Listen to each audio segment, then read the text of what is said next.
দেশ ছেড়ে চলে যাচ্ছি, আর দেশে থাকবো না।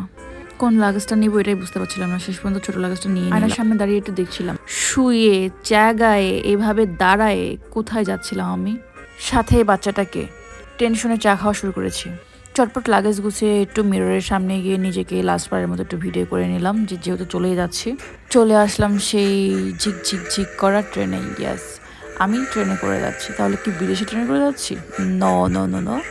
সুন্দর একটা মর্নিং, ট্রেনে উঠে পড়ি অনেক সকালে। ইয়াস, একেবারে 6টায়। কোথায় যাচ্ছি? গন্তব্য কিন্তু কক্সবাজার, বাংলাদেশের মধ্যে আছি।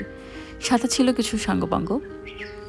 অ্যান্ড এখানে দাঁড়িয়ে করিডোরে দাঁড়িয়ে কিছু নেচার দেখছিলাম অ্যান্ড এনজয় করছিলাম। ট্রেনে করে যাবো আর বাইরে তাকাবো না, তা তো হয় না, না? সাথে ভাগিনাটা এসে দাঁড়াইলো, তো ভাবলাম যে একটু ভিডিও করেই ফেলা যাক, ওর একটু ভিডিও করে ফেলে। তো ও খুব এনজয় করছিল, আমি দাঁড়াইছিলাম দেখে ও পাশে এসে দাঁড়ালো। অনেকক্ষণ দাঁড়া থাকার পরে ভাবছিলাম এক কাপ চা না খেলে কি হয়, তো একটা চা নিয়ে নিই। তারপরে ভাবলাম এতক্ষণ বসেছিলাম, দাঁড়াইছিলাম, চা খেলাম, তাহলে একটু শুয়ে দেখি।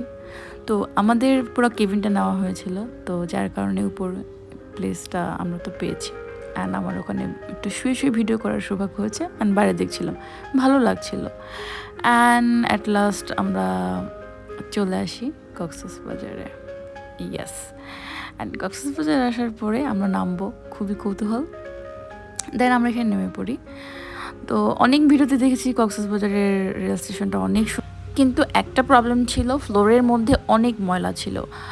আমি যতটুকু জানি যে এই রেল স্টেশনের জন্য তো অনেক মানুষকে নিয়োগ দেওয়া হয়ে থাকে যারা ক্লিন করে। তো বুঝলাম না এখানে এত অপরিষ্কার কেন। কর্তৃপক্ষের মনে হয় এই দিকগুলো একটু নোটিস করা উচিত বা লক্ষ্য রাখা উচিত।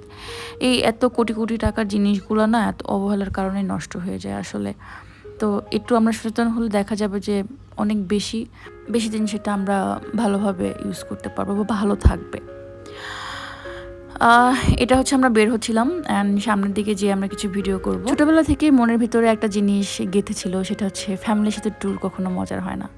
কিন্তু কখনো ভেবেও দেখিনি যে ফ্যামিলি মেম্বার যদি আপনার সাথে কোঅপারেট হয় অ্যান্ড আপনি যদি ফ্রি হন তার সাথে যে ঘুরতেও অনেক মজা লাগবে, বা ফ্রেন্ডদের সাথে যতটা ফ্রিডম পাবেন আপনি ঠিক ফ্রিডমটা আপনার ফ্যামিলির কাছেও পেতে পারেন। সেটা এত বছর পরে এসে ভাঙলো। সাথে ছিল আপু অ্যান্ড সাথে আমার ফ্রেন্ডও ছিল, ওই আমার ভিডিওগুলো করে দেয়। তো যাই হোক, এখানে একটু দাঁড়ায় আমি কিছু ভিডিও নিই, যেটা আসলে খুবই ভালো লাগছিল। লাগেজ হাতে নিয়ে, আমার ছোট্ট একটা লাগেজ, তো বাবুদেরকে নিয়ে একটু আমি ভিডিও করি। আমি খুব এনজয় করেছি এই ট্যুরে বাচ্চাগুলোকে নিয়ে, বিকজ আমি কখনোই আমার ফ্যামিলির সাথে বাচ্চা টাচ্চা নিয়ে কখনো ট্যুরে যাওয়া হয়নি আমার, এই ফার্স্ট টাইম। অনেক এনজয় করেছি। অ্যান্ড পরের ভিডিওর জন্য ওয়েট করুন।